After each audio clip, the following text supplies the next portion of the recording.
Hi everyone, welcome to spy classes. तो ये video series का पार्ट नंबर 4 है। लास्ट क्लास में आप लोगों को बेसिक मैथमेटिक्स शुरू करा दी थी कि मैंने आपको बोला था कि कैलकुलस के डिफरेंशिएशन और इंटीग्रेशन के बेसिक कॉन्सेप्ट मुझे चाहिए होंगे आपको फिजिक्स पढ़ाने के लिए। तो जितनी भी ज़रूरी चीज़ें हैं वो सब आपको पढ़ाऊँगा, उसकी टेंशन मत लो। तो काफ़ी कुछ हम लोग बेसिक पहले कवर कर चुके हैं, product rule, chain rule, basic differentiation के फॉर्मूले। अब थोड़ा सा उस कहानी को आगे बढ़ाते हैं और ये देखते हैं कि किस तरह से फिजिक्स के अंदर ये डिफरेंशिएशन यूज़ होता है। भाई फॉर्मूले वगैरह तो पढ़ लिए, वो सब मैथमेटिक्स के क्वेश्चन थे जो आपको कराए थे। अब उस चीज़ को एक्चुअलिटी में फिजिक्स के क्वेश्चन में कैसे अप्लाई करेंगे तो मैं अब वो दिखाऊंगा। तो यहाँ पे अब यही टॉपिक है नेक्स्ट में, how differentiation is used in physics. ठीक है ना, तो चलो शुरू करते हैं। अब देखो ये है बेसिक फॉर्मूले जहाँ पे फिजिक्स में डिफरेंशिएशन फॉर्मेट में चीज़ें लिखी जाती हैं। याद है ना आप लोगों को, आपने बार बार लिखा करते थे D Y by D X. इसका क्या मतलब था? इस टर्म का ये मतलब था कि y नाम का कोई फंक्शन है, उस y का डिफरेंशिएशन कर रहे हो x के रेस्पेक्ट में, है ना। तो इस वाले कॉन्सेप्ट को हम लोग फिजिक्स में अप्लाई करते हैं। देखो क्या कॉन्सेप्ट है, अगर मेरे पास x है या s है, x को या s को आप क्या मान सकते हो? डिस्प्लेसमेंट मान सकते हो। तो अगर आप डिस्प्लेसमेंट को टाइम के रेस्पेक्ट में डिफरेंशिएट कर दो तो ये क्या है? ये ऑपरेटर ही तो है पूरा का पूरा। देखो ये डिफरेंशिएशन का ऑपरेटर ही तो कहलाता है, डी बाई डी टी। तो अगर आप x को यानी डिस्प्लेसमेंट को टाइम के रेस्पेक्ट में डिफरेंशिएट कर दो तो क्या बन जाती है? वेलोसिटी बन जाती है। और उस वेलोसिटी को फिर से टाइम के रेस्पेक्ट में डिफरेंशिएट कर दो तो क्या बन जाता है? एक्सेलरेशन बन जाता है। ठीक है, एक्सेलरेशन बनाने का एक और तरीका मेरे पास ये वाला भी है। अब ये तरीका कहाँ से है? इसमें थोड़ा सा मॉडिफिकेशन इस फॉर्मूले में किया है। देखो कैसे बना हुआ ये, सोचो ज़रा। A is equal to d v by D t मेरे पास पहले से लिखा हुआ था। मैंने क्या करा, मैंने डी एस और डी एस से मल्टीप्लाई और डिवाइड कर दिया। अब जैसे ही डी एस से मल्टीप्लाई और डिवाइड कर दिया तो जो ये वाला सेक्शन है जो मैं ये अलग से निकाल रहा हूँ, तो ये वाले सेक्शन क्या है? D S by D T है। इसको क्या लिख सकते हो? D S by D T मतलब डिस्प्लेसमेंट है हमारे पास, उसका हम लोगों ने टाइम के रेस्पेक्ट में डिफरेंशिएट कर रखा है। तो D S by D T क्या हो जाएगा? वी हो जाएगा। तो ये जो पिंक कलर में लिखा है इसकी क्या वैल्यू आ जाएगी? इसकी वैल्यू आ जाएगी वी। और क्या बचा आपको? क्या नजर आ रहा है? D V by D S नजर आ रहा है। तो ये एक और फॉर्मूला बन जाता है हमारे पास एक्सेलरेशन निकालने का। किसके टर्म्स में? जहां पे वेलोसिटी ही वेलोसिटी है और किसके रेस्पेक्ट में डिफरेंशिएट कर रखा है? एस के रेस्पेक्ट में, यानी डिस्प्लेसमेंट के रेस्पेक्ट में। तो ये फॉर्मूला तो बहुत बेसिक है कि अगर वेलोसिटी का टाइम के रेस्पेक्ट में डिफरेंशिएशन कर दोगे तो एक्सेलरेशन बन जाएगा। जब इक्वेशन ऑफ मोशन प्रूव करवाऊंगा तो वहां पे मुझे ये वाला फॉर्मूला भी लगाना पड़ेगा, a is equal to v d v by d s. तो वेलोसिटी तो एज इट इज है, यहाँ पे क्या है? D v by d s. Velocity को डिस्प्लेसमेंट के रेस्पेक्ट में डिराइव कर रखा है। आया कैसे? ये बेसिक मैंने आपको समझा दिया। इसमें ये थोड़े से चेंजेस करके हम लोगों ने इस फॉर्मूले को डिराइव कर लिया है। ठीक है, इसी तरह से पावर, जब वर्क पावर एनर्जी पढ़ोगे तो वहां भी ऐसे क्वेश्चन आपको नजर आएंगे। तो पावर आपने पढ़ रखी है कि किस रेट से हम लोग एनर्जी को प्रोड्यूस करते हैं या कंज्यूम करते हैं, उसे पावर बोलते हैं। और एनर्जी और वर्क एक ही बात होती है। तो अगर वर्क को टाइम के रेस्पेक्ट में डिफरेंशिएट कर दो, यानी D W by D T, work को टाइम के रेस्पेक्ट में डिफरेंशिएट कर दो तो क्या बन जाती है? पावर बन जाती है। तो इस तरह से ये फॉर्मेट है, ऐसे ऐसे फॉर्मूले जो डिफरेंशिएशन के कॉन्सेप्ट से आए हैं, ये फॉर्मूले आपको फिजिक्स में इस तरह से यूटिलाइजेशन होगा इसका।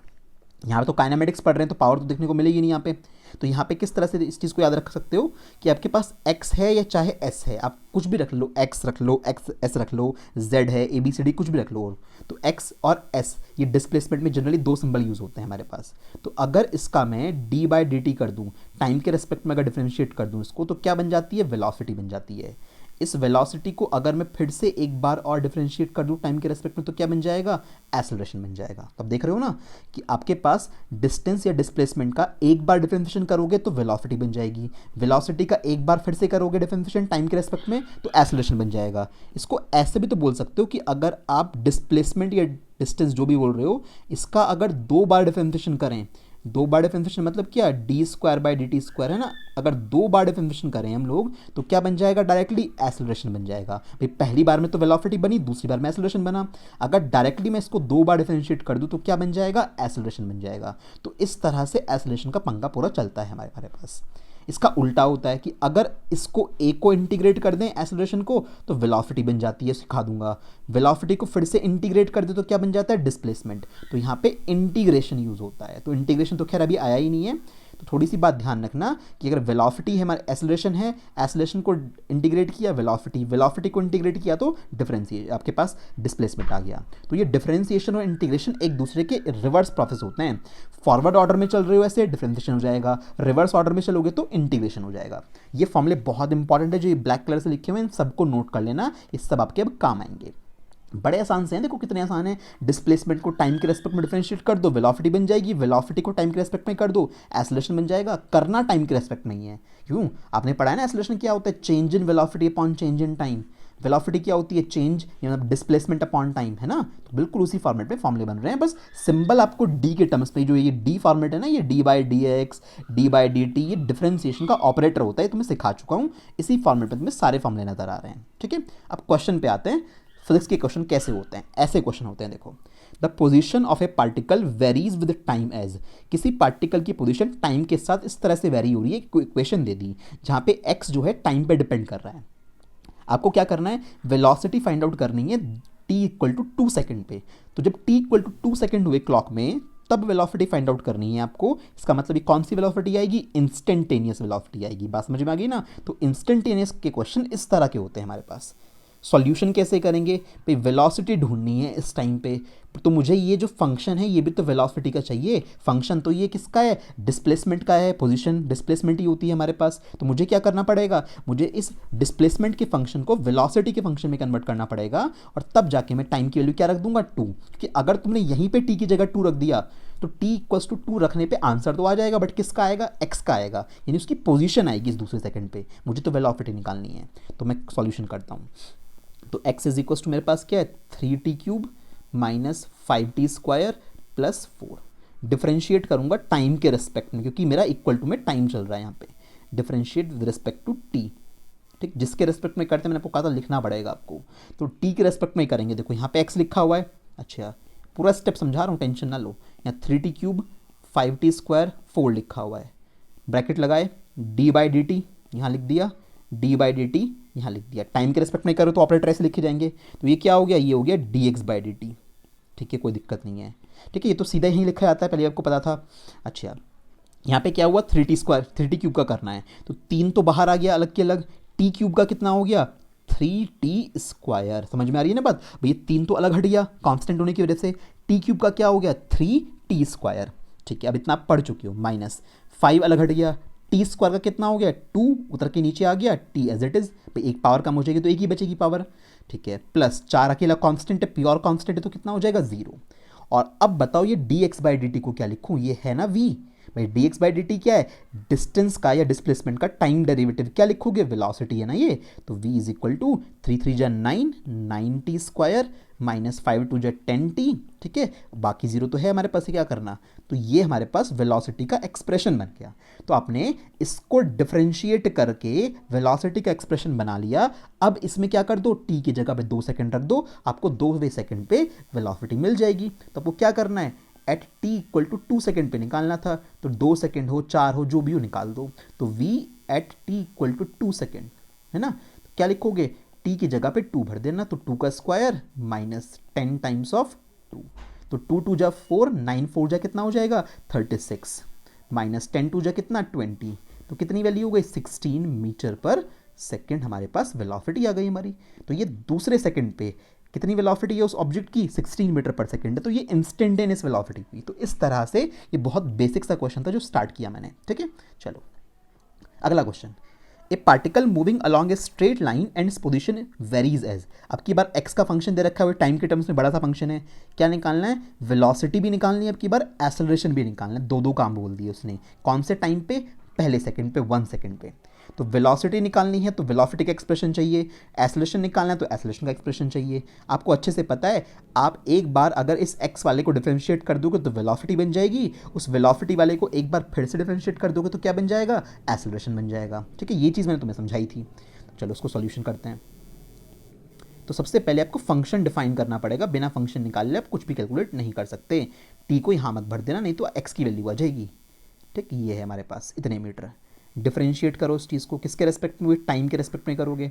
Differentiate with respect to time, we get, हाँ जी, इसको अब डायरेक्ट लिख दूँ, D x by D T equal to.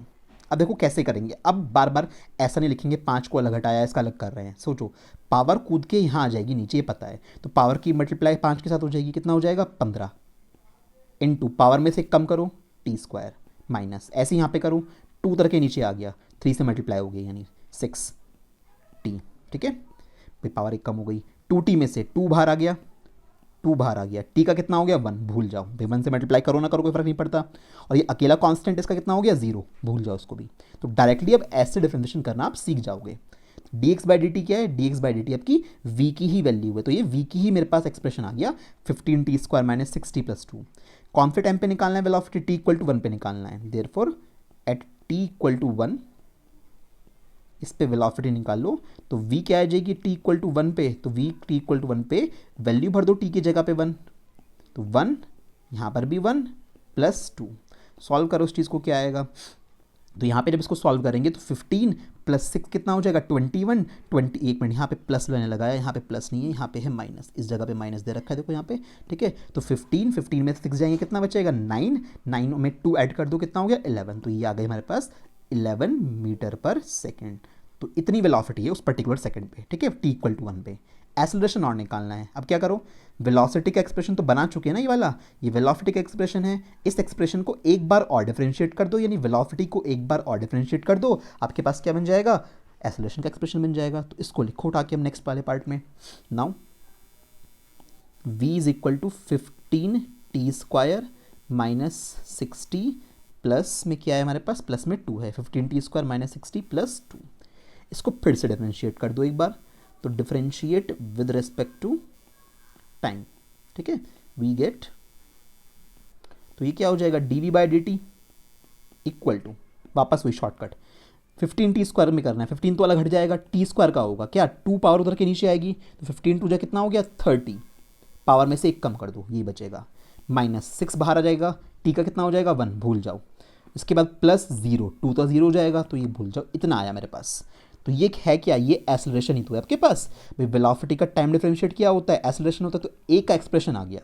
आपको किस पे निकालना है, आपको at t equal to 1 second पे निकालना है, तो ए की value t equal to 1 second पे क्या आएगी 30, 1 रख दो t की जगह पे, सिर्फ वैल्यू पुट करनी है, तो कितना हो जाएगा 24 मीटर पर सेकेंड स्क्वायर, ठीक है भाई। तो इस तरह से आपका उस पहले सेकंड पे एक्सेलरेशन भी आ गया, उस पहले सेकंड पे आपकी वेलोसिटी भी आ गई। तो इस तरह के बेटर एक अच्छे लेवल के क्वेश्चन होते हैं जो आपको हैंडल करने आने चाहिए, और ये कब समझ में आएंगे, जब भैया कैलकुलस आती होगी, इसलिए आपको कैलकुलस का अभी तक वो बेसिक पार्ट सिखाया था मैंने, ठीक है।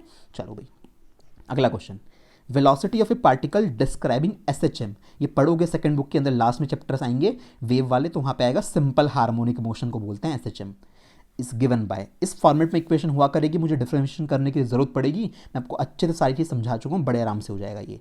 तो ये वेलोसिटी की इक्वेशन दे रखी है उसने, पूछा क्या है एक्सेलरेशन निकालना है इस टाइम पीरियड पे आपको, तो वेलोसिटी की इक्वेशन से एक्सेलरेशन तो निकलनेगा नहीं, आपको क्या करना पड़ेगा, इसको एक बार डिफरेंशिएट करना पड़ेगा, क्योंकि वेलोसिटी का इक्वेशन है, एक बार डिफरेंशिएट करते ही एक्सेलरेशन का बन जाएगा, फिर टी भर देना आप यहाँ पे, ठीक है। सॉल्यूशन करते हैं, तो v is equal to 10 sin 4t, ठीक है भाई। डिफरेंशिएट करो, बहुत ध्यान से करना, सारे रूल पढ़ा रखे हैं, with respect to time we get, तो ये तो dv बाई डी टी लिखा जाएगा, 10 को हटा लो अलग, 10 का तो होनेगा ही नहीं। अब आई बात sin 4t की, sin 4t का डिफरेंशिएशन नहीं होनेगा, क्यों, हमें तो sin t का यानी sin x का आता है। तो क्या करो, अपने मन में इसको कुछ लेट कर लो, वही चेन रूल आ गया, आपने अपने मन में इसको क्या लेट कर लिया, आपने अपने मन में इसको x लेट कर लिया, ठीक है, ये x है, तो आपके लिए sin x हो गया। क्या होता है sin x का आपके लिए, cos x डिफरेंशिएशन होता है, लिखा तो ओरिजिनल वाला ही जाएगा, शर्त पूरी करो, d by D T, x नहीं चलना आना, क्योंकि आप t के रेस्पेक्ट में कर रहे हो। अब d बाई डी टी करोगे किसका, जिसको आपने x माना था उसका, बात समझ में आ रही है, अप्लाई हो गया नहीं हो गया चेन रूल भाई। 10 तो कांस्टेंट है, वेरिएबल के पास लिखा हुआ है, अलग हट जाएगा, इसे भूल जाओ। sin 40 को x अज्यूम कर लिया, sin x बन गया, sin x का कितना होता है cos x होता है, लिखोगे ओरिजिनल वाला, ठीक है। इनटू में डिफरेंशिएशन किसका करोगे शर्त के मुताबिक, 40 का आगे कर दिया, तो इसको आगे सॉल्व कर लेते हैं, तो ये क्या बन गया, ये तो एक्सेलरेशन हो गया a is equal to 10 cos 40, हाँ जी 40 का कितना होगा, सिर्फ 4 हो जाएगा ना भाई, t का तो 1 हो जाएगा हमारे पास, 4 को उठा के बाहर ले आओ, तो कितना हो गया 40 cos 4t, एक्सेलरेशन का एक्सप्रेशन में सक्सेसफुली निकाल पाया। अब मुझे कौन से टाइम पे निकालना है acceleration, t equal to at t equal to pi by 4 second पे, तो पाई बाई 4 सेकेंड पे निकालना है, रख दो उसमें, तो एक्सेलरेशन की value t equal to pi by 4 second पे कितनी आ जाएगी, 40 as it is cos 4 as it is t की जगह पे पाई बाई 4, 4 से 4 कट गया, क्या बचेगा cos पाई, 40 cos पाई मतलब cos 180, cos 180 होता है -1, तो कितना आ गया माइनस का 40 मीटर पर सेकेंड स्क्वायर। तो नेगेटिव एक्सेलरेशन आया, मतलब रिटार्डिंग मोशन है उस सिचुएशन में। समझ में आ रही है ना बात। तो इस तरह का क्वेश्चन आप ऐसे टैकल कर सकते हो, कोई भी समस्या नहीं है। तो जब वेव पढ़ोगे तो वहाँ पे डिफरेंशिएशन करने की मुझे रिक्वायरमेंट पड़ेगी, तो मैं आराम से कर दूंगा, क्योंकि मैंने आपको सारी बातें यहाँ समझा दी। वेलोसिटी का टाइम डेरिवेटिव क्या हो गया, एक्सेलरेशन हो गया। ठीक है, तो जब बेसिक पढ़ लेते हो, जब क्वेश्चन सॉल्व करते हो, तो कॉन्फिडेंस लेवल अपना आप बढ़ेगा। अगर रैंडमली पढ़ने बैठ जाओगे कुछ भी, तो कुछ समझ नहीं आएगा। चैप्टर नंबर 3 में एनसीईआरटी उठा के देख लेना, सब कुछ मिक्सअप है, कुछ पल्ले आपको नहीं पड़ेगा, आधी बातें आपके सर के ऊपर से जाएंगी।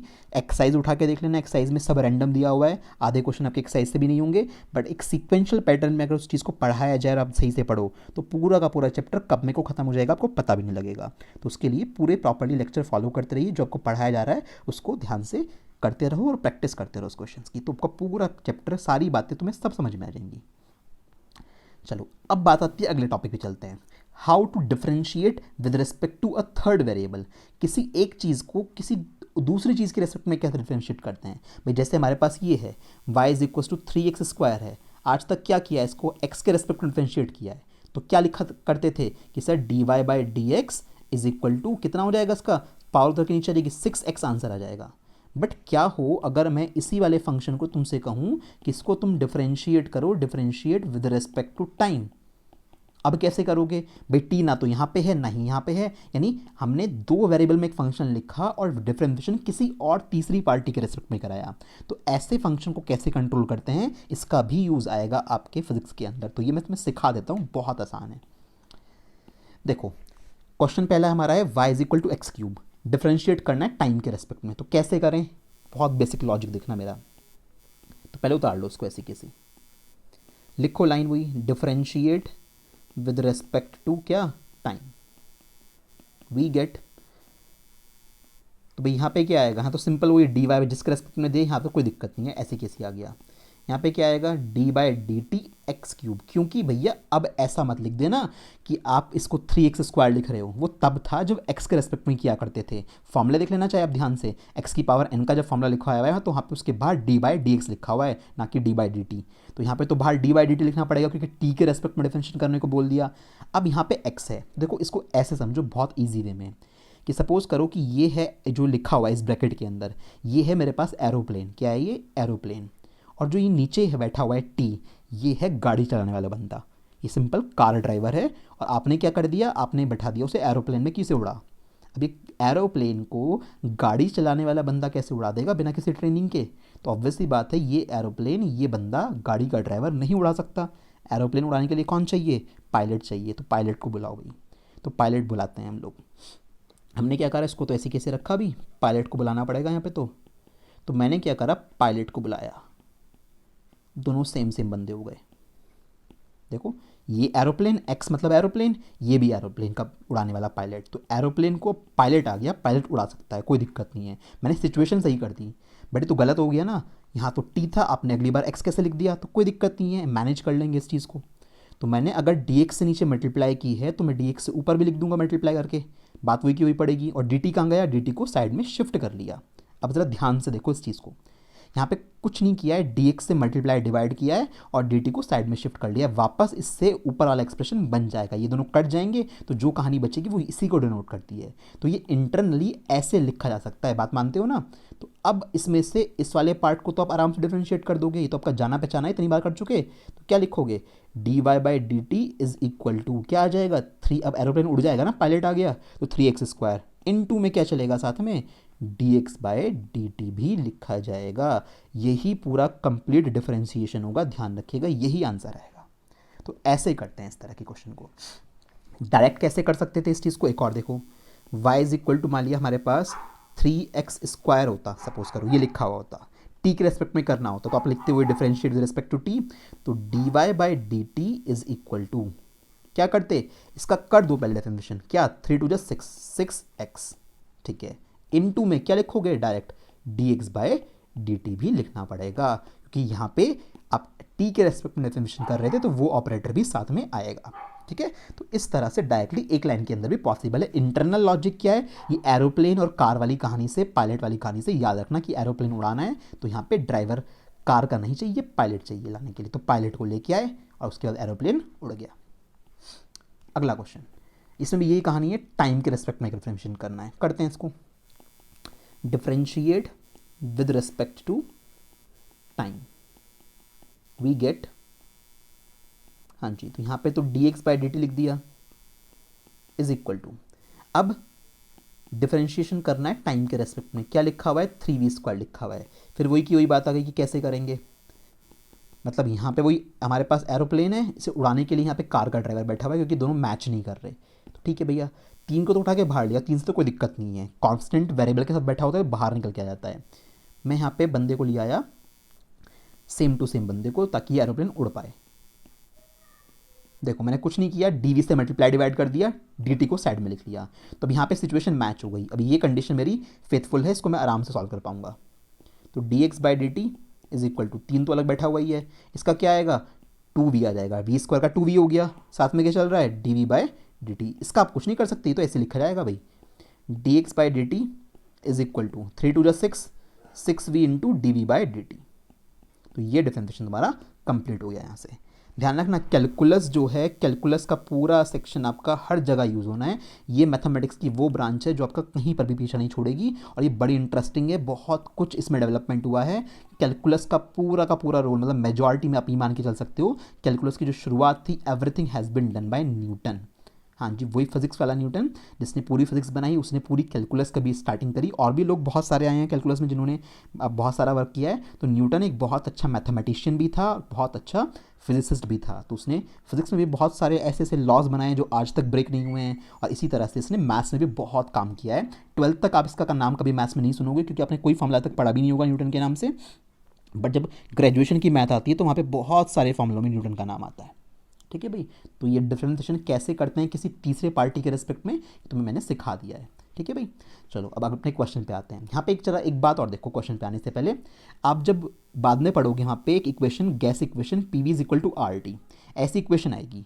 मुझे इस इक्वेशन को डिफरेंशिएट करना पड़ेगा V के रेस्पेक्ट में। किसके रेस्पेक्ट में? V के, यानी वॉल्यूम के रेस्पेक्ट में। तो कैसे करेंगे वॉल्यूम के रेस्पेक्ट में डिफरेंशिएट?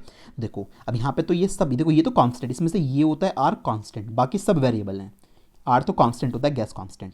तो कैसे करेंगे? यहाँ पे फर्स्ट सेकंड लगाना पड़ेगा। तो first function as it is, P as it is, differentiate कर रहे हैं V के रेस्पेक्ट में, तो dv बाई dv हो जाएगा। तो इस V का डिफरेंशिएशन कर दिया, plus V as it is, differentiation किसका करना है? P का करना है। ठीक है, इज इक्वल टू R अलग हटा दिया हम लोगों ने, d बाई dv किसका करना है? T का करना है। ठीक, तो कैसे लिखा जाएगा? तो हमारे पास यहाँ पे इस चीज़ को लिखेंगे, P एज इट इज लिखा गया, तो ये V का V के रेस्पेक्ट में कितना हो गया? 1 हो गया, इसको भूल जाओ, प्लस V इंटू ये क्या लिखा जाएगा? dp बाय dv, तो ये dp बाय dv हो जाएगा। ठीक है, इक्वल टू में क्या चल रहा है? R, और साथ में क्या है? dt by dv। तो ऐसे आपको फॉर्मेट फिजिक्स में जगह जगह देखने को मिलेंगे, और ये कुछ और नहीं है, कहीं पे तो प्रोडक्ट रूल लग रहा है, कहीं पे आपका थर्ड पार्टी वेरिएबल लग रहा है, और सारे फॉर्मूले वही पुराने के पुराने, कोई बहुत बड़ा इशू नहीं है, सब आपको आना चाहिए, तो आप आराम से कर लोगे। ठीक है, चलो क्वेश्चन पे आते हैं। Two cars P and Q start from a point at the same time in a straight line. Same time पे एक स्ट्रेट लाइन पे दो कार चलती हैं P और Q, जिनकी पोजीशन जो है इन दो तरह के हमारे पास फंक्शन से गिवन है।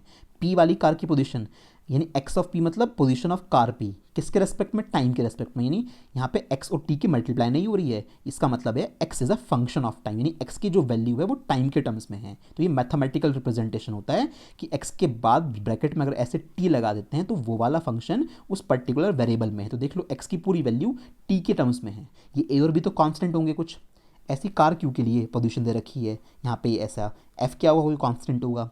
Eight what time do the cars have same velocity? किस टाइम पे दोनों कार की वेलोसिटी सेम होगी, वो आपसे पूछा है।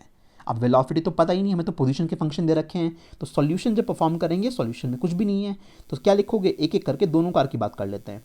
For car P, car P के लिए मुझे उसकी पोजीशन पता है, x ऑफ P। ठीक है, ब्रैकेट में t लिखने की रिक्वायरमेंट नहीं है आपको, लिखना चाहोगे लिख देना, नहीं लिखना चाहोगे कोई इशू नहीं है। तो क्या करेंगे? ये क्या दे रखा है? AT प्लस BT स्क्वायर दे रखा है, मुझे चाहिए वेलोसिटी, तो मैं क्या करूँगा? इसको डिफरेंशिएट कर दूंगा, differentiate with respect to time. Time के रेस्पेक्ट में करोगे ना भाई, तभी तो वेलोसिटी मिलेगी, डिस्प्लेसमेंट अपॉन टाइम ही तो वेलोसिटी होती है। तो क्या आ जाएगा यहाँ पे? dxp upon dt is equal to, a तो कांस्टेंट है बाहर आ गया, t का कितना हो गया? t का t के रेस्पेक्ट में 1 हो गया, प्लस बी बाहर आ गया कांस्टेंट है, टी स्क्वायर का कितना हो गया 2t हो गया। ठीक है, ये सब जितनी भी बातें सीख चुके हो। तो ये dxp बाई dt डिस्प्लेसमेंट का टाइम के रेस्पेक्ट में डेरिवेटिव कार नंबर p के लिए, तो क्या आएगा ये vp यानी वेलोसिटी ऑफ कार p। तो ये कैसे लिखोगे a प्लस 2bt। ठीक है, ये आपके पास एक एक्सप्रेशन हो गया, आपने कार p की कहानी यहाँ पे पूरी कर ली। इसी तरह से कार q के लिए चलते हैं। ये बड़ा अच्छा क्वेश्चन है, फॉर कार q कार की जब बात आएगी तो उसके लिए x के दे रखा है q कार का ft माइनस टी स्क्वायर, इसको भी डिफरेंशिएट करो वेलोसिटी बन जाएगी। तो differentiate with respect to time, we get dx³ upon dt is equal to f constant बाहर आ गया, t का हो गया 1 माइनस टी स्क्वायर का कितना हो गया 2t। तो ये क्या बन गया dx बाई dt क्या हो गया वेलोसिटी हो गई q कार की equal to f minus 2t। ये बन गई सेकेंड इक्वेशन। आपने कार p के लिए भी इक्वेशन निकाल ली, उसकी वेलोसिटी के लिए कार q की वेलोसिटी की इक्वेशन भी निकाल ली। आपको वो टाइम स्लॉट निकालना है जब दोनों कार की वेलोसिटी क्या होगी सेम होगी, यानी क्वेश्चन के अकॉर्डिंग vp को vq के इक्वल रखना है और टाइम के लिए निकल जाएगी। तो क्या लिखोगे अकॉर्डिंग टू क्वेश्चन। तो क्वेश्चन हमारा यहाँ पे ये कह रहा है कि जितनी वेलोसिटी कार p की है उतनी वेलोसिटी कार q की है, तो दोनों को इक्वलाइज कर दो, वैल्यू भर दो दोनों की, a प्लस 2bt यहाँ पे f माइनस 2t, तो a प्लस 2bt और यहाँ पे f माइनस 2t। ठीक है, टाइम निकालना है तो टाइम को अलग करो, तो 2bt यहाँ से 2t इधर ले आए, f माइनस a। ठीक है भाई, यहाँ से t को कॉमन रख लिया, क्या बचा 2b प्लस 2। ठीक, यहाँ पे क्या हुआ f माइनस a आ गया, तो t की क्या value I f minus a upon 2, यहाँ से भी कॉमन ले लो b प्लस 1। तो ये मेरे पास फाइनली टाइम स्लॉट आ गया। ठीक, तो इस पर्टिकुलर टाइम पे दोनों कार की वेलोसिटी क्या होगी बराबर होगी, कुछ भी नहीं करा, बस 2t को उठा के इधर लिया, इसको उठा के उधर रख दिया, मतलब t की वैल्यू अलग नहीं करनी थी यहाँ पे। देखो इस तरह से कैलकुलस लग गई नहीं लग गई, तो बिना कैलकुलस के गाड़ी नहीं चलेगी, मैं फिर से बोल रहा हूँ आपको। तो आपको इतना कैलकुलस तो आनी चाहिए कि आराम से आप अपना काम चला सको। तो अभी डिफरेंशिएशन पढ़ रहे हैं, उसी की एप्लीकेशन दिखा रहा हूँ कि फिजिक्स में कैसे डिफरेंशिएशन अप्लाई हो रहा है। तो ये आपके फिजिक्स के ही क्वेश्चन है जो आपके एग्जाम में आए हुए हैं। ठीक है, चलो भाई आगे बढ़ते हैं, अगला क्वेश्चन करते हैं। If displacement of a particle is given by, displacement दे रखा है इस इक्वेशन से, पूछा है find the velocity of the particle at t equal to 3, तीसरे सेकंड पे वेलोसिटी पूछा है, तो कौन सी है इंस्टेंटेनियस, बिल्कुल। एवरेज वेलोसिटी भी पूछी है 1 सेकंड से 3 सेकंड के बीच में, टाइम इंटरवल देगा ना भाई, एवरेज वेलोसिटी तो एक इंटरवल में होगी, तो टाइम इंटरवल में दे रखा है 1 सेकंड से 2 सेकंड के बीच के टाइम इंटरवल में क्या एवरेज वेलोसिटी रही है, वो बात की बात है। हम पहले इंस्टेंटेनियस निकालते हैं। वेलोसिटी पूछी है तो भैया वेलोसिटी के लिए तो वेलोसिटी का एक्सप्रेशन चाहिए, एक्सप्रेशन तो x का है यहाँ पे यानी डिस्प्लेसमेंट का है, तो सॉल्यूशन में आपको इसे डिफरेंशिएट करना पड़ेगा। तो ये टी स्क्वायर है प्लस 5t प्लस 3, इसको भैया कर लो डिफरेंशिएट, टाइम के रेस्पेक्ट में डिफरेंशिएट करोगे वेलोसिटी का एक्सप्रेशन बन जाएगा। तो ये हमें क्या मिलेगा dx by dt is equal to T square का क्या हो गया डिफरेंशिएशन 2t हो गया, 5 कॉमन, t का कितना हो गया 1 हो गया, 3 का कितना हो गया खाली रखा हुआ है 0 हो गया, तो ये dx बाई dt क्या कहलाएगा वेलोसिटी 2t प्लस 5। ठीक है, ये आपके पास v का एक्सप्रेशन आ गया। आपको ये वेलोसिटी कब निकालनी है, आपको ये velocity t equal to 3 second पे निकालनी है। तो अब आपको पार्ट नंबर 1 सॉल्व हो जाएगा बड़े आराम से। तो फर्स्ट पार्ट में at t equal to 3 second, तो t इक्वल टू 3 सेकंड पे वेलोसिटी निकालनी है, तो v नीचे लिख दिया कीजिए t इक्वल टू 3 सेकंड पे, बट t की जगह 3 भर दो प्लस 5, तो 3 2 6, 6 और 5 कितना हो गया 11 वेलोसिटी निकाली है तो मीटर पर सेकंड। समझ में आ रही है ना बात। तो इस तरह से ये हमारा एक आंसर कंप्लीट हो गया। मुझे भी एवरेज वेलोसिटी भी निकालनी है। एवरेज वेलोसिटी निकालने के लिए कौन से टाइम इंटरवल में है 1 से 3 सेकंड के बीच में है। तो मतलब लेट सपोज करो t इक्वल टू 1 सेकेंड जब था तो पार्टिकल होगा कहीं x1 पे, और जब t इक्वल टू 3 सेकेंड हो गया तो पार्टिकल की पोजीशन चेंज हो गई होगी, वो कहीं x2 पे पहुंच गया होगा। तो हमारे पास एवरेज वेलोसिटी कैसे निकल के आएगी, तो एवरेज वेलोसिटी निकालने के लिए जो फाइनल एक्सप्रेशन बनेगा change in velocity, average velocity निकालने के लिए क्या आएगा total displacement upon total time आएगा। टोटल डिस्प्लेसमेंट कैसे निकालोगे x2 माइनस x1 कर दोगे अपॉन में t2 माइनस t1 कर दोगे। भाई डिस्प्लेसमेंट ये तो आएगा स्टार्टिंग लोकेशन पे वो x1 पे था, बाद में वो x2 पे है, तो इनिशियल और फाइनल लोकेशन के बीच में जो शॉर्टेस्ट गैप होता है उसी को बोलता है डिस्प्लेसमेंट। तो डिस्प्लेसमेंट ऊपर आ जाएगा, नीचे कितना आ जाएगा टाइम इंटरवल आएगा। ठीक है, कोई दिक्कत नहीं है, नीचे का टाइम इंटरवल तो भर दोगे आराम से, कितना 3 सेकंड माइनस 1 सेकंड आराम से हो गया। x2 माइनस एक्स वन कैसे लेके आओगे? x2 का मतलब क्या है? t इक्वल टू 3 सेकेंड पे पार्टिकल कहाँ पे था और t इक्वल टू 1 सेकेंड पे पार्टिकल कहाँ पे था, समझ रहे हो ना? x1 है, t इक्वल टू 1 सेकेंड पे क्या था, और x2 यानी बाद वाली पोजीशन का मतलब क्या है?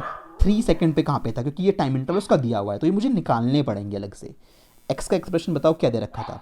x का एक्सप्रेशन था टी स्क्वायर 5t प्लस 3, तो x का एक्सप्रेशन था T square plus 5t plus 3, ठीक है?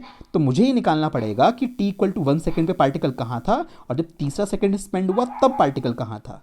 That means I need to find out x कहाँ पे, t इक्वल टू 1 सेकेंड पे। तो t इक्वल टू 1 सेकेंड भर दो यहाँ पे, तो 1 भरोगे 1 का स्क्वायर प्लस 5 इंटू 1 प्लस 3, तो 5 और 3 कितना हो गया? 8 और 1 9, तो ये वैल्यू आ गई 9 मीटर, ठीक है? डिस्प्लेसमेंट निकाल रहे हो। इसी तरह से x किस पे निकाल लोगे? t इक्वल टू 3 सेकेंड पे निकाल लो, तो t इक्वल टू 3 सेकेंड पे निकालोगे तो क्या आ जाएगा? 3 का स्क्वायर प्लस 5 इंटू 3 प्लस 3, ठीक है? तो 3 का स्क्वायर 9 हो गया, यहाँ पे 5 3 जब 15 प्लस 3, तो कितना हो गया? 9 और 3 12 हो गए, 12 और 15 हमारे पास ऐड करोगे तो 15 10 27 आ जाएगा, ये 27 मीटर, ठीक है? एक बार चेक कर लेना, ये 27 वैल्यू आएगी। तो x2 भी आ गया, ये x2 है मेरे पास, ये क्या है? x1 है, ठीक है भाई। स्टार्टिंग में जब 1 सेकंड का टाइम था तो पोजीशन में पार्टिकल कहाँ था? 9 मीटर पे था, बाद में 3 सेकंड पे कहाँ मिला? 27 पे मिला, तो डिफरेंस कितने का आया दोनों में? 27 माइनस क्या करोगे? 9 कर दोगे, तो 27 में से 9 कितना आ जाएगा? 18 आ जाएगा, यहाँ कितना आएगा? 2, कितनी वैल्यू आई? 9 मीटर पर सेकंड का एवरेज वेलोसिटी आ गई। समझ में आ रही है बात? तो एवरेज वेलोसिटी को ऐसे टैकल करते हैं, तो हमेशा ऐसे लिखोगे x2 माइनस x1, तो x2 x1 को आपको उस पर्टिकुलर टाइम पे, यहाँ पे 1 सेकंड है 1 सेकंड, 2 सेकंड है 2 सेकंड, जो भी यहाँ पे टाइम इंटरवल है उन टाइम इंटरवल पे आपको ऐसे वैल्यू निकालनी पड़ेगी, ठीक है? एनसीईआरटी में भी ऐसा क्वेश्चन मैं आपको वो भी कराता हूँ। तो अगला क्वेश्चन देखो, पहले इतने सारे क्वेश्चन इसलिए करा रहा हूँ ताकि कॉन्सेप्ट क्लैरिटी रहे, वीडियो को बार बार रिपीट करके देख लो, चाहे कोई दिक्कत नहीं है, आपको एक एक क्वेश्चन आना चाहिए, खुद से सॉल्व करना। ए particle is moving along a straight line and its position is given by this relation. Particle की पोजीशन इस रिलेशन से गिवन है। क्या पूछा है फर्स्ट पार्ट में? The time eight which velocity is zero, एक ऐसा टाइम बताना है जब वेलोसिटी जीरो होगी। तो अभी तो ये डिस्प्लेसमेंट एक्सप्रेशन है, इसको एक बार डिफरेंशिएट कर दो तो वेलोसिटी का बन जाएगा एक्सप्रेशन, और उस एक्सप्रेशन को किसके इक्वल रख दूंगा? जीरो के इक्वल रख दूंगा, और मेरे पास क्या आ जाएगी? वेलोसिटी आ जाएगी, ठीक है? और क्या पूछा है? Position and displacement of the particle at that point. Particle की पोजीशन और पार्टिकल का डिस्प्लेसमेंट उस पर्टिकुलर पॉइंट पे, यानी उस पर्टिकुलर टाइम पे, कब? जब वेलोसिटी जीरो थी तब, यानी मुझे टी तो निकालना पड़ेगा, टी के बिना मेरा काम चलने का ही नहीं, क्योंकि टी जब तक पता नहीं होगा तब तक मैं पोजीशन और डिस्प्लेसमेंट बता ही नहीं सकता यहाँ पे। नेक्स्ट में क्या बोला है? एक्सेलरेशन बोला है, उस पर्टिकुलर सेकंड पे एट दैट टाइम एक्सेलरेशन भी निकालना है, तो कुल मिला के टाइम निकालना पड़ेगा वाला जब वेलोसिटी जीरो थी। तो सॉल्यूशन करते हैं इस क्वेश्चन का, पार्ट नंबर 1 की तरफ बढ़ते हैं।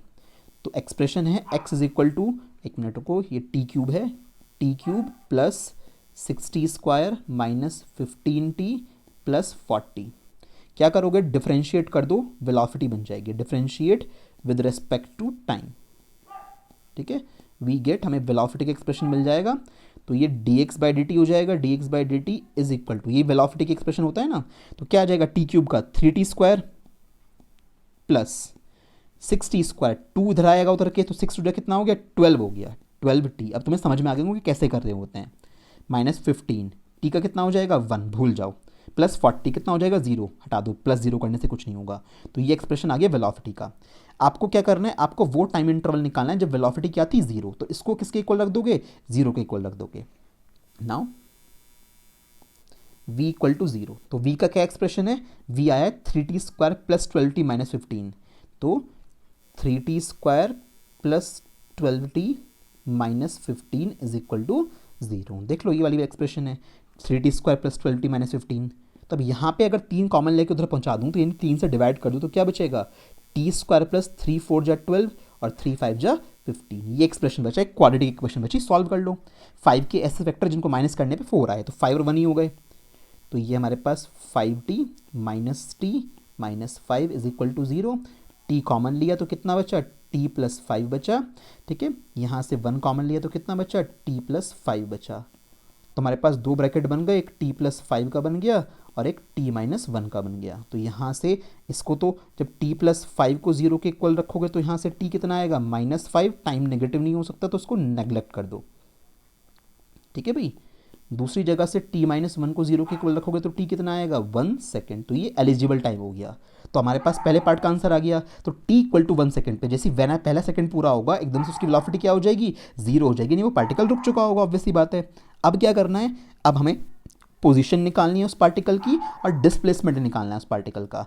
अब डिस्प्लेसमेंट उस पार्टिकल का निकालने के लिए तो क्या है, डायरेक्टली इसमें वैल्यू पुट कर दो, कोई दिक्कत नहीं है, टी की जगह पे 1 पुट कर दो, डिस्प्लेसमेंट आ जाएगा। तो क्या करेंगे, अब सेकंड पार्ट सॉल्व कर लेते हैं ज़रा। सेकंड पार्ट में डिस्प्लेसमेंट निकालना है हम लोगों को उसका।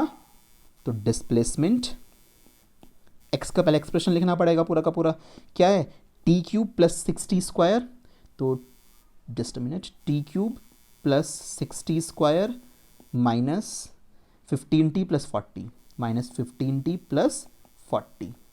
तो at t equal to 1 second, उसी इंस्टेंट पे पूछ रहा था ना वो, तो 1 सेकेंड पे जब वेलोसिटी जीरो थी, तो देख लेते हैं कहाँ पहुँच गया होगा वो। तो x को निकालना है t इक्वल टू 1 सेकेंड पे, तो t की जगह पे 1 भर दो सब जगह। तो 1 का क्यूब 1 हो गया प्लस 6, 1 का स्क्वायर, ठीक है, माइनस 15 इंटू 1 प्लस 40, ठीक है भाई।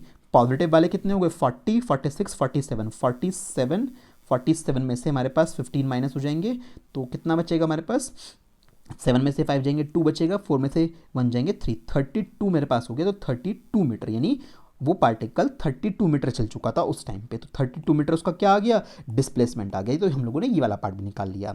इसके बाद क्या है, एक्सेलरेशन की बात आती है। एक्सेलरेशन कैसे निकालेंगे उस टाइम पे, अभी मेरे पास तो एक्सेलरेशन का एक्सप्रेशन ही नहीं है, तो वेलोसिटी का तो तुमने निकाल लिया ना, इस वेलोसिटी की एक्सप्रेशन को एक बार फिर से डिफरेंशिएट कर दो, एक्सेलरेशन का एक्सप्रेशन बन जाएगा। तो अब बात आती है थर्ड पार्ट पे। तो थर्ड पार्ट में हमें एक्सेलरेशन निकालना है। वेलोसिटी का एक्सप्रेशन लिखो, क्या आया था, 3t square plus 12t minus 15। तो क्या है 3t square minus 12t plus 15, ये एक्सप्रेशन आया था v का। इसको फिर से डिफरेंशिएट करो, एक्सेलरेशन का बन जाएगा, क्योंकि एक्सेलरेशन t इक्वल टू 1 पे तभी तो निकाल पाओगे जब तुम्हारे पास एक्सेलरेशन का एक्सप्रेशन होगा, नहीं तो रखोगे कहाँ पे वैल्यू। तो क्या आया, डी बाई डी टी आया ये, इक्वल टू 3 टू जा 60 माइनस 12, ठीक है, समझ गए। ये क्या है, ये a की वैल्यू हो गई, तो 60 माइनस 12 कहाँ पे निकालना है, at t equal to 1 second पे निकालना है, वो जो टाइम आपके पास आया था। तो a की value t equal to 1 second पे जब निकालोगे तो क्या आएगी, 6 इंटू 1 माइनस 12, तो माइनस का 6 मीटर पर सेकेंड स्क्वायर आ जाएगी, यानी रिटार्डेशन हुआ होगा उसके अंदर। देख लो, रिटार्डेशन ही तो हुआ है, तभी तो वो 1 सेकंड के बाद रुक गया था, है ना बात। तो रिटार्डेशन तो हुआ ही होगा, नहीं तो ये वेलोसिटी एकदम से जीरो नहीं आ पाती। वेलोसिटी 1 सेकंड के बाद ही जीरो आ गई, यानी ऑब्जेक्ट जैसे ही चला एकदम से उसमें किसी ने ब्रेक लगा दिया, तो रिटार्डेशन ही आना चाहिए था। कॉन्सेप्चुअली आंसर बिल्कुल ठीक आ रहा है, ठीक है। तो ऐसे कैलकुलस को हम अप्लाई किया करते हैं। तो इस चैप्टर से तुम्हें कैलकुलस अप्लाई करनी आ जाएगी, मैथमेटिक्स को हम किस तरह से अप्लाई कर रहे हैं अपने फिजिक्स के अंदर, ठीक है भाई। चलो, एनसीईआरटी का क्वेश्चन। तो ये क्वेश्चन पहले इसलिए नहीं कराया था क्योंकि भाई कैलकुलस तो पढ़ा ही नहीं है, तो ये क्वेश्चन में तो तुम हिल जाते। तो ऐसा मत सोचना, एनसीईआरटी के अंदर जो कुछ दिया है मैं अपने अकॉर्डिंग कवर अप कराऊंगा, उसका एक प्रॉपर सीक्वेंस है, वहाँ पे सब कुछ उल्टा सीधा दे रखा है। उसे डायरेक्ट पढ़ोगे कुछ समझ नहीं आएगा, ना लैंग्वेज समझ में आएगी, ना क्वेश्चन सॉल्व होंगे।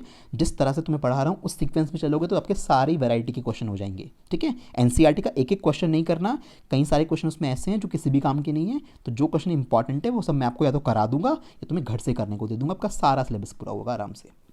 चलो, the position of an object moving along x axis is given bye, position है इस फॉर्मूले से गिवन, जहाँ ए और बी की वैल्यू दे रखी है, ठीक है, बाद में भरेंगे में कोई मतलब नहीं है। T is measured in second, okay.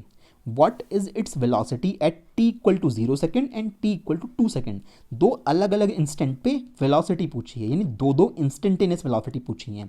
कोई दिक्कत नहीं है, इस एक्सप्रेशन को डिफरेंशिएट करके वी का एक्सप्रेशन बना लेंगे और उसमें एक बार 0 भर देंगे तो इस टाइम पे इंस्टेंटेनियस वेलोसिटी आ जाएगी, एक बार 2 सेकेंड भर देंगे तो इंस्टेंटेनियस आ जाएगी, कोई दिक्कत नहीं है। फिर क्या निकालना है, एवरेज वेलोसिटी भी निकालनी है इस टाइम इंटरवल में। तो मैंने ऐसा क्वेश्चन करवाया था जहाँ पे इंस्टेंटेनियस भी निकलवाई थी और एवरेज भी निकलवाई थी, तो उसी चीज़ को ध्यान में रखते हुए इसको भी सॉल्व करते हैं। तो सॉल्यूशन परफॉर्म करते हैं फर्स्ट वाले पार्ट का। तो x कितना दे रखा, ए भी मत भरना, ए और बी बाद में भरेंगे, अभी मत भरना, फालतू में फालतू की कहानी हो जाएगी। तो डिफरेंशिएट करो सबसे पहले इसको, क्योंकि वेलोसिटी का एक्सप्रेशन बनाना पड़ेगा तभी काम चलेगा। तो टाइम के रेस्पेक्ट में इसको डिफरेंशिएट करूँगा मैं, तो क्या आएगा, d x by D T is equal to, ए तो प्योर कांस्टेंट है, साथ में कोई बचाने वाला नहीं है, 0 हो जाएगा, प्लस बी के साथ टी है तो बी बाहर हट गया और टी का कितना हो गया, 2t हो गया। तो D x by D T मेरा वेलोसिटी हो गया, वेलोसिटी इज इक्वल टू क्या आया, 2bt, ठीक है। तो वेलोसिटी 2bt हो गई, तो मेरे पास वेलोसिटी का ये एक्सप्रेशन बन गया पूरा। अब आपको क्या करना है, टी इक्वल टू 0 सेकेंड पे निकालनी है और टी इक्वल टू 2 सेकेंड पे निकालनी है, तो दोनों पे निकाल लो इंस्टेंटेनियस वेलोसिटी।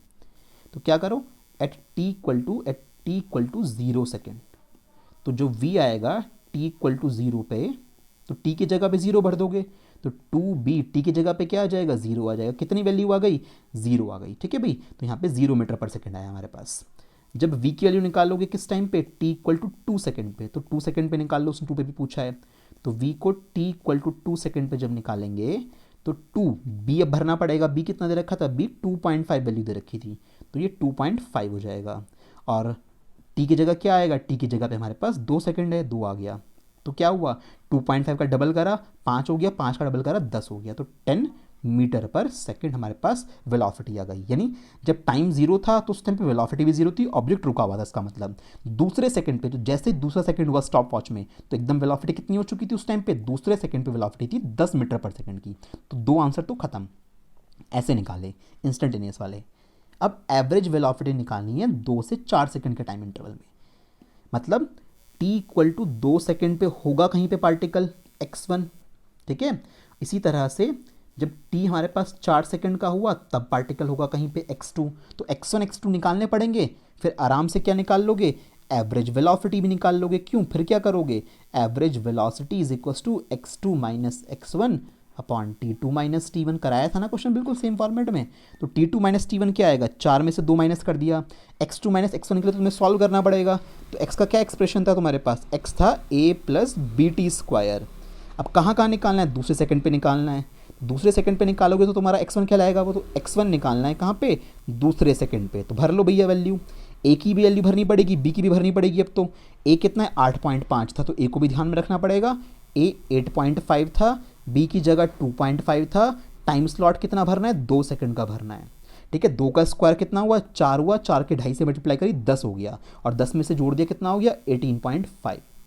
इतना मीटर है ना, डिस्प्लेसमेंट निकाल रहा है। x2 किस पे निकलेगा, 4 सेकंड पे निकलेगा। देखो इस तरह से डायग्राम बना के सॉल्व कर लो, कुछ नहीं है भैया, क्वेश्चन बड़े आसान है, लगते ही हैं आपको मुश्किल बस ये। तो कितना है, फिर से इसमें वैल्यू भरोगे अब की बार भी दोबारा से, तो 8.5 ए का कांस्टेंट वैल्यू, बी की वैल्यू 2.5 दे रखी है, टी है 4 का स्क्वायर। 4 का स्क्वायर कितना होता है, 4 का स्क्वायर होता है 16, 16 की मल्टीप्लाई करोगे 2.5 से, तो 16 का 2.5 गुना, 2 गुना होता है 32, 2.5 गुना होता है 40। तो सिंपल है, ओरली कैलकुलेशन हो जाएगी। तो ये 8.5 है, यहाँ से 40 आएगा आपके पास, क्योंकि 4 4 16, 16 का डबल करो 32, 32 है। अगर डबल करने पे 32 आए तो 2.5 गुना करने पे कितना आएगा, 2.5 गुना करने पे हमारे पास 40 वैल्यू आएगी। तो 40 प्लस 8.5, 48.5। ठीक है भाई, तो इतने मीटर दोनों निकाल लिए, x2 x1 उठा के यहाँ पे भर दो, तो 48.5 माइनस 18.5। चलो इसे ज़रा आगे लेके अब यहाँ कर देता हूँ मैं आगे। एवरेज वेलोसिटी निकाल रहा हूँ भाई, v एवरेज आएगी निकल के तुम्हारी ये।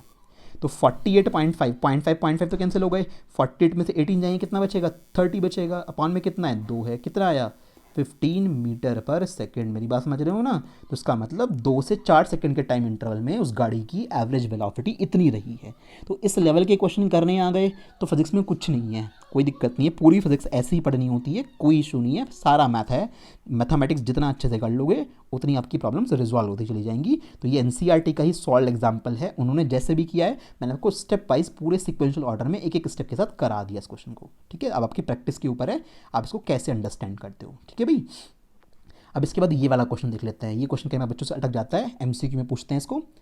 The velocity of the particle at any time t is given by, velocity का एक्सप्रेशन दे रखा है इन्होंने। Okay, at what time is its velocity maximum, किस टाइम पे वेलोसिटी मैक्सिमम होगी। अब ये 12th क्लास की मैथ में कॉन्सेप्ट आता है 12th में, मैक्सिमा एंड मिनिमा करके।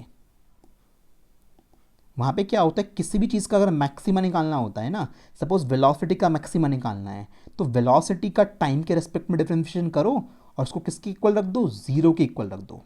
जिस भी चीज़ का मैक्सिमम मिनिमा निकालना है, वहाँ पे थोड़ा सा ओवरव्यू बता रहा हूँ क्योंकि पूरा कॉन्सेप्ट बहुत बड़ा है। अगर मुझे वेलोसिटी का मैक्सिमा निकालना है तो उस केस में क्या करूँगा, या मिनिमा निकालना है जो भी, तो वेलोसिटी को टाइम के रेस्पेक्ट में डिफरेंशिएट करूँगा और 0 के इक्वल रख दूंगा और सॉल्व कर लूँगा। मेरी किसकी वैल्यू आ जाएगी, मेरी टी की वैल्यू मैं यहाँ से निकाल लूँगा। अगर मुझे ऐसे ही एक्सेलरेशन या मुझे ऐसे डिस्प्लेसमेंट का मैक्सिमम वैल्यू निकालनी होती तो मैं क्या करता, डिस्प्लेसमेंट को टाइम के रेस्पेक्ट में डिफरेंशिएट करता, उसको जीरो के इक्वल रख देता, उससे यहाँ पे क्या आ जाता, टाइम की आपके पास वैल्यू हो जाती। तो यहाँ पर भी यही कॉन्सेप्ट होता है। तो मैक्सिमम मिनिमा का हल्का सा कॉन्सेप्ट बता रहा हूँ, बहुत डिटेल में अभी जाने की जरूरत नहीं है, अभी कंफ्यूज हो जाओगे। तो क्या लिखोगे, फॉर मैक्सिमम वेलोसिटी, किसी भी चीज़ को मैक्सिमाइज करना होता है, तब तक आप समझ जाओगे बाद में उस वैल्यू को। फिलहाल ध्यान रखना, किसी भी चीज़ की मैक्सिमम वैल्यू चाहिए होती है तो उसको डिफरेंशिएट कर दो। भाई मुझे टाइम की वैल्यू चाहिए ना, वेलोसिटी मैक्सिमम जब होगी तो उससे टाइम निकालना है, तो मैं क्या करूँगा, मैं dv/dt को किसके इक्वल रख दूंगा, जीरो के इक्वल। वेलोसिटी को डिफरेंशिएट कर दिया टाइम के रेस्पेक्ट में। अब v की वैल्यू तो तुम जानते थे, ये पूरी की पूरी वैल्यू थी, ठीक है, उठा के इस वैल्यू को भर दो, इसको सॉल्व कर लो। एक काम करो ना, इसको सॉल्व करके रख लो यहीं, ये सॉल्व करके कितना आएगा, 3 × 60, 60 माइनस 2t², ठीक है। तो सॉल्व करके रख लेना, आराम से सॉल्व हो जाएगा ये।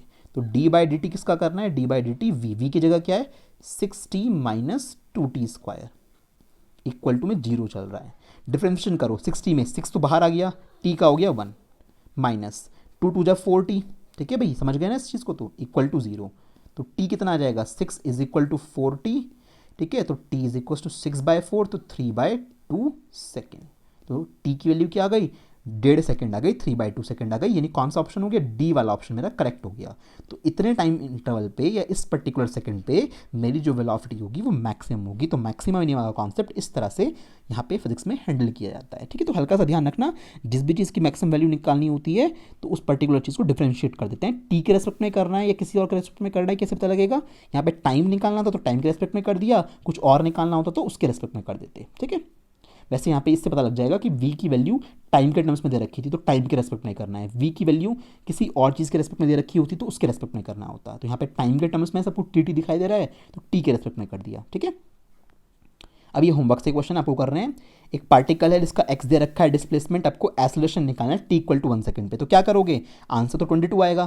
पहले इसको एक बार डिफरेंशिएट करोगे, भाई 1 टाइम t के रेस्पेक्ट में डिफरेंशिएट करोगे तो क्या बन जाएगा, वेलोसिटी। उसको फिर से करना, क्या बन जाएगा, एक्सेलरेशन, और तब जाके टाइम कितना भर देना, 1 सेकंड, ठीक है। तो ये आपका होमवर्क से क्वेश्चन है, आपको करना है अपनी प्रैक्टिस से।